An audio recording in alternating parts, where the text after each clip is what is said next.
Good morning, guys, and welcome back to the Woodland. As you've probably just seen, arrived quite late last night, but got here just in time for the sunset. So got parked up, went up the top of the tower, watched the sun set in. Really lovely night, and then just chill for the rest of the night. And then I'm just sat here now. There's a pheasant. It's like he knows the camera's there and he's just come and plonked himself in front of it. So I'm going to put the footage up that the camera's seeing. And hopefully you'll be able to enjoy that.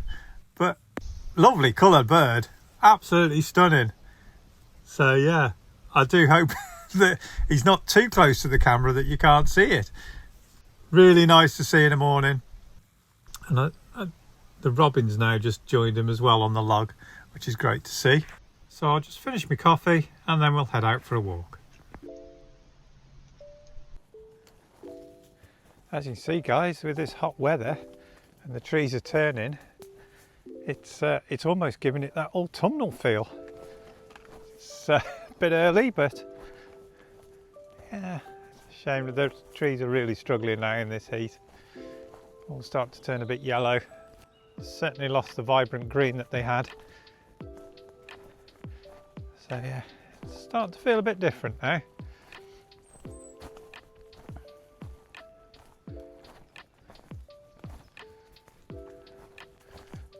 Still no water in my pond.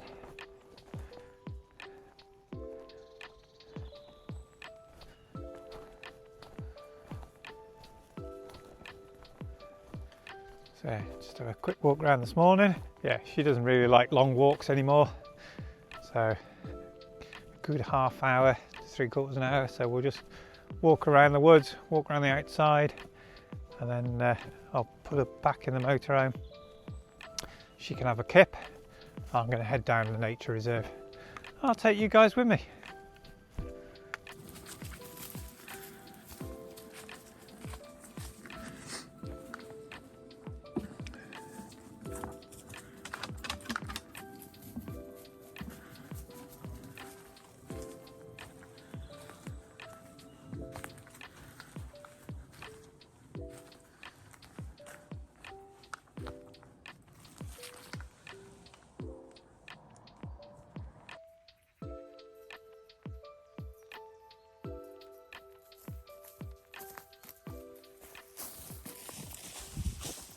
So I've just left Jess back in the motorhome now, and I'm off my walk down Bridleway here. I just left our plot on the corner there.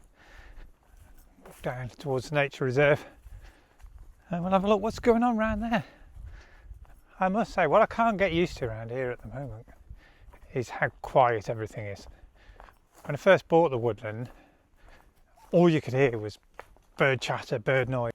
Since they've all had their broods, the fledglings have flown the nest, as it were, they're all just recouping now, aren't they? And it's all very quiet. You know, you don't get that evening chorus or the morning chorus of birdsong. So I'm really looking forward to that coming back now. I am missing the birdsong, has to be said. I'm going to take a different route because I haven't got Jess with me. This time round I can do a longer route around the nature reserve. She's happy back in the motorhome and I can keep an eye on her. I've got one of those Blink indoor cameras and I've got a little router in the motorhome that runs off the leisure battery, so I can just log onto my phone, log onto the camera, and then I can just keep an eye on her, and I can talk to her if she needs it as well. But Jess is really good. I mean, when I'm out at work, she's in the house by herself all day, and to Jess, the motorhome is just her second home. She's so used to being in there now. When she's been a walk, she just settles down and catches up on her beauty sleep. So yeah, but I will just keep checking on her whilst I'm going around. And would you believe it, guys? We've had the Woodland 6 months now. So yeah, coming down last night was the closest weekend I could get to when I exchanged contracts on it, and I thought I've just got to come down, got to celebrate it. So I know it's not my 12 months yet, I've not done all the full seasons, but I did come down quite a bit. Pheasant. I did come down quite a bit before, you know, I put the offer in and things and bought the Woodland, to try and get a proper feel of it and the area I was in, because it was an area I didn't really know, even though it's only half an hour away from my house. It was just somewhere I'd never explored before. So yeah, I have seen snow around it, but yeah, I've yet to have autumn and a full winter, and especially inside the wood, because obviously when I bought it, before I bought it, all I could do was just keep walking around the outside. And even when I bought it, by the time I got the paths in, we were almost getting in towards spring. So yeah, still got to have my autumn and my winter. But yeah, definitely one of the best things I've done. You know, and when people go, oh, would you do it again? I'd do it in a heartbeat, I really would. But I would say finding the right one is probably, it's like anything really. If you do your homework, take your time, don't rush into it. You know, certain things can be done on a whim. If you want to go out and buy a sports car or buy a camper van, you've still got to get the right one, and you still want it to be reliable and stuff. But it's like that thing, if you buy a motorhome and it's the wrong layout, you don't enjoy it so much as what you do if you get the right layout. So certainly, oh god, there's brambles. Certainly making sure you've looked at plenty of them and decided, you know, how far away you want the woodland to be, I think is it's an individual thing. There's a young couple that own the woodland further down from me, and they said they wouldn't look at anything under an hour away because they've got young children, and they thought they want it to be an adventure. So when they pack the car to come to the woodland, they want to make it feel like they're on holiday and they're going somewhere, whereas if it was too close, the kids would just go, oh, it's pointless, it's not worth going, I'll come with you next time, which I can fully understand. Whereas I wanted something that I could, if I got an afternoon or an evening that was nice, I could just go, right, I'm just going to nip down the woodland. So distance is certainly something that's an individual thing. You know, I looked at ones that were 2 hours away and they were beautiful woodlands, but you get home and Finn, I think if Finn was buying one, he'd see it like the young couple, that he would see it as a holiday destination. He'd want to go once, twice a month, stop the night there, have a good weekend there. Whereas when I come back, I thought, yes, it was lovely, but I want to just nip there. I want to, like I did last night, come out, got here just as it was going, the sun was setting. Whereas if I was doing that and thinking I'm going to get there when it's dark, I probably wouldn't have bothered, and then I'd come the next morning and you're spending 2 hours driving, if not more, in traffic. So from my point of view, I wanted it closer. Now, would I have done anything differently after I'd bought it? The trouble is, you watch, you know, part of your homework in buying these things, because it's a lot of money at the end of the day just to spend, and you want to know you're doing the right thing. And so I watched a lot of people that have bought woodlands, and they've done videos telling you the process, the do's and the don'ts, what to look out for and all that. And then like there's things like Woodlands TV, which is part of Woodlands UK, I think. I've got their own little thing that they put odd little videos out. And then there's a group that's SWOG, I think it is, Small Woodland Owners Group, and they have information out there as well that you can look at. And I probably have broken one of the golden rules that everybody seems to tell you not to do, is that when you buy your woodland, you're meant to just clear an area to camp in and then do nothing for 12 months.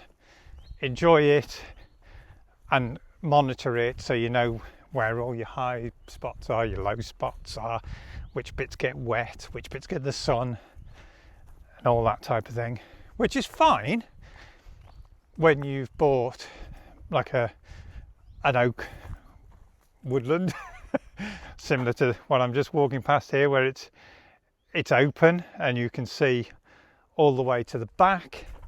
Or you've built something like mine that's more mature, so you've got bigger silver birch, and you can see into it. So I've visited a lot of woodlands where you could walk the whole plot. You could walk into the middle, you could walk around the outside, and you didn't need to do anything to be able to monitor it. The trouble with ours was it was so dense you couldn't get into it to monitor it. And if you look at my earlier videos where all I've done is spent time pushing my way through, marking where I think the paths are, and then cutting the paths. And luckily for me, obviously we bought it in February and it was wet, and most of the weekends I had down there were wet. I knew then if I came across a gate to go through, something that was boggy or wet, I tried to move the path. I tried to move the path around it. So I did avoid the boggy areas, but I needed the paths in, and I needed to clear the trees early on to then be able to monitor what goes on.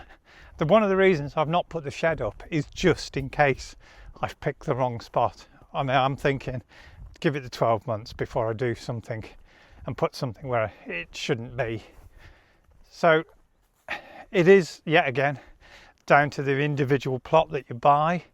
If you can see all the way through it and keep walking around it, and then when the wet season comes you can go, this is really boggy here, can't do anything here. I watched ones where they'd cleared areas and put themselves a campsite early on, and then the wind kept blowing through and it just ruined the camping experience for them. So they moved theirs further back into the plot, which is, you know, like I say, it's what you have to do. You have to adapt to these things. The heather's just starting to come out lovely here. We've got some of this on the outskirts of our wood, and we've got some within the wood as well, but it's not quite coming out as much as it is here. But I think it's far more open here. I might have broken the golden rule and, you know, gone in within the first couple of months, started clearing stuff to get in and things like that. But I just think with the plot we bought, it just needed to be done. You know, walking around the outside is all very well and good, but Finn couldn't understand why I wanted to buy it. And then once we got paths in and we got the campsite area done, he understood then what I was getting at. So it was well worth doing that because it got him involved and he understood it then, and he's come down and he's enjoyed it then. He's come down with his mates, he showed him around, which he wouldn't have done if we hadn't put the paths in. You know, I want him, I'm going to pass it on to him at the end of the day, so he needs to be involved with it from the start, and I want him to enjoy it as much as I'm enjoying it. Nothing I could say that I've done different to what everybody else does, really. I mean, like I say, a lot of people, when they buy woods that have bigger trees, they then have to get somebody in to come and tell them whether they're safe or not. I've only got a few on the boundary which I'm keeping an eye on, especially in the winds, but I don't need to go down that route of, you know, logging orders and what you can and can't cut down, because everything's just young in mine. So right, a bit of a crossroads, where to go. I've now reached the railway track, which is, I know if I go this way, that will bring me back up to where I normally walk with Jess, because I come out onto this railway. But I'm thinking there's a bit of a route, looks like down the side of there, so I might go down there first, go and do a bit of exploring. So yeah, go and see where this turns out. I've just checked on Jess, she's fine, fast asleep. so I know I've got plenty of time. There's a bit more bird chat around this bit, which is really nice. Good variety of trees as well. I mean, I've got Scots pine in my wood, but it'd be nice if they get to that size.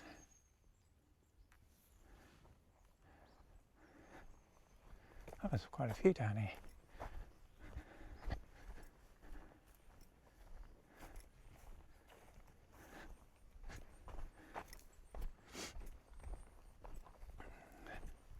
Yes, if you bought something with trees this size in,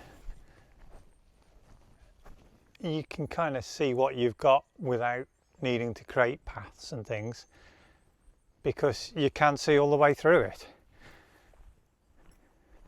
And like mine's got the most little trees on it, and then the other 3 plots are mainly just individual odd trees and a ruck of bracken. So yeah, again, when the bracken's not there, you can see what you've got in the whole plot. I had no idea what was in the middle of mine until I actually got into it. And like I say, before I bought it and exchanged contracts, I did try and push my way in odd little places just to see how wet it was inside, so I knew I wasn't buying a bog. And it seemed okay. You know, it was the worry, because obviously where the pond is and the wetland area is, that gets really wet, but the rest of it, there's odd bits, which is why I've put the bridges in. But I'm hoping, other than that, it should be okay. This looks like they've had a lot of trees snap off in the wind in this area, but at the same time it looks like they've got quite a few new ones in, ready to grow. Nice to see. I think what I've enjoyed most in the 6 months that I've had the wood is how much my mum and Finn have got involved. And it's a family thing, you know. It's my brother's been down to visit, but he lives a bit further away than my mum, so it's easy for me to pick my mum up and bring her down and get her involved. So yeah, so I've stopped bringing her with this heat wave we've had. I've just thought, no, you can't do anything anyway in the heat, but it's just too much to be in there. It's a weird, it kind of warms up to the point where it gets like a tropical jungle. You think, oh, I'm going to come down to the wood and I'll be in the shade. It's like the ground is heating up, and it's just too much. So even I've struggled coming down and trying to find somewhere to sit. So, but Finn came and joined me, as you saw in a vlog not so long ago. He came down, sawed a bit of wood up. He's starting to get a campfire going, but we seriously need some rain before anything like that happens. Things need to get properly damp and wet, and then we can start having a campfire. But I think it'll all start coming together then. You know, I'll be able to come down.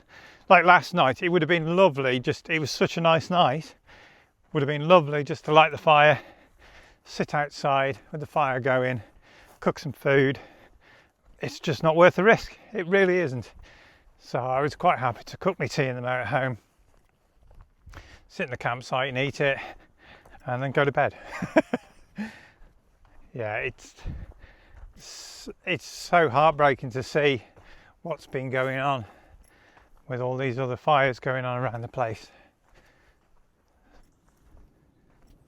I think some of the biggest surprises is the amount of wildlife I've got in there. I really wasn't expecting, you know, I knew there was a lot of bird life in there from when I'd been walking round previous looking at it. But to have the fox, the badger, and odd little snippets of like the polecat, the weasel, the owl, the bat, if that, you know, in 6 months to capture all that is incredible. I would say if anybody is thinking of buying a woodland, I would highly recommend getting some trail cameras as soon as you get in there. It's so addictive just moving them around your plot, trying to capture what you've got in there. And even now, you know, my badgers seem to have gone quiet again, so I've put it back on the bird baths, and because I've given it a bit of a rest, and I've come back and I'm enjoying seeing the birds again, getting in the baths. The bullfinch, I seem to capturing a lot of him at the moment. He's really enjoying him, and there seems to be a pair. You've got the male and the female there, which is really, really nice. So yeah, I would say if you are thinking of getting a wood, or if you get a woodland, get yourself a trail camera. get two. It's really worth it. It really is. Because I wouldn't know any of that stuff was in there. I've seen the fox for the first time with my own eye running across the bridleway this morning when I was out walking Jess. But if I hadn't got the trail cameras in there, I wouldn't know he's in my wood or in our wood. So from that point of view, well worth it. And the badgers as well. I wouldn't know they're in there at all, because they're just such a, you know, they keep themselves to themselves. They obviously potter around on an evening and on a night, but even when I walk around late at night, I've never come across them. They're so shy. So that has been one of the really nice surprises down in the wood, is having those. And it's also that thing that you're monitoring what's there when you're not. You know, I only pop down on a weekend. I've been coming down midweek on an evening after work, just topping up the bird baths, just because I want to make sure there's enough water for the birds or anything else that wants to drink out of them. I've not captured anything else drinking out of them yet. Which is another reason why I wanted it close by. Well, it's very nice. See, yet again, if you bought something like this, you can see all the way through. This is just a mix of pine and silver birch. But if you wanted to, you could just walk through it, test the ground, monitor it. So I get all that. Like I say, couldn't do that with ours. So I have had to break the rule and actually start work on it before me 12 months. I think it would be very difficult not to try and tinker with these things.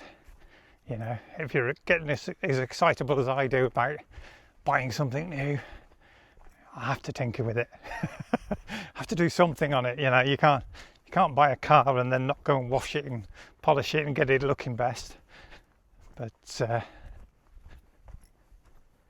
have to say, really nice walk this. But certainly Jess wouldn't be able to cope with all this distance. I just hope this cuts across in a minute, because I could do with drawing it back onto the railway and then walking back down. I haven't seen a path across yet.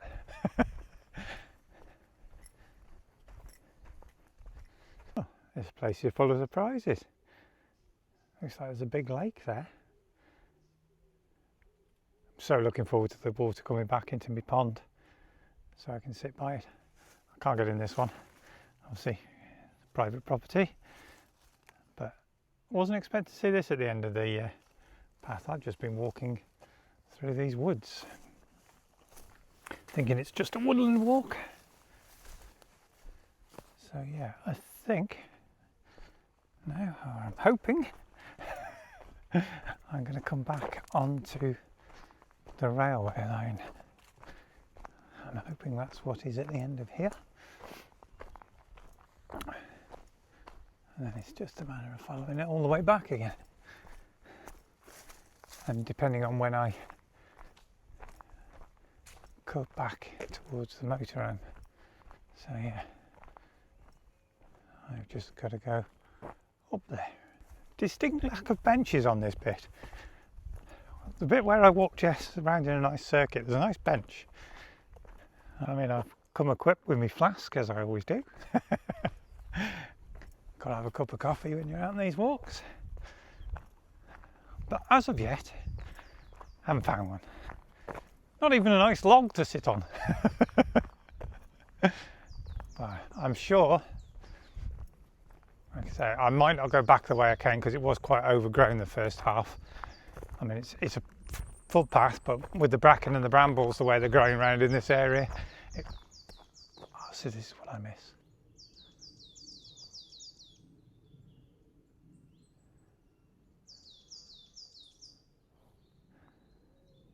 Can't wait for that sound to come back in the wood.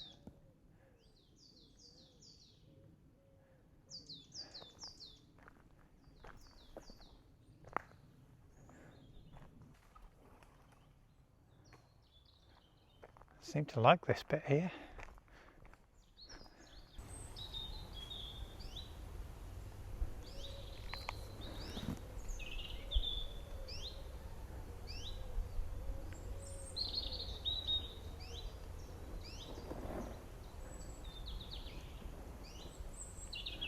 So that little path is where I came out of. That is the path I then walked down, which then brought me out at the end of that path, which I'm going to walk up there.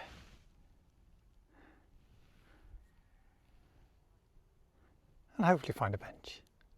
Coffee.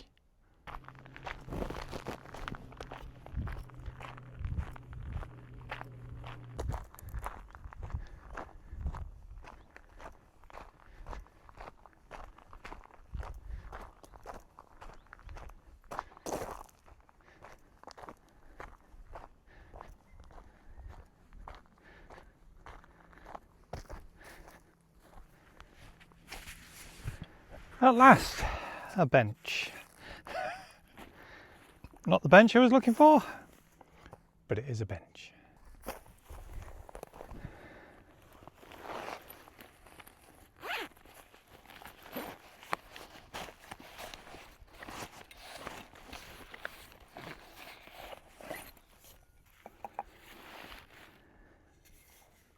So, what have we learned in the last 6 months, I guess? Always bring coffee. You never know how long your walk's going to take, especially when you haven't got the dog with you.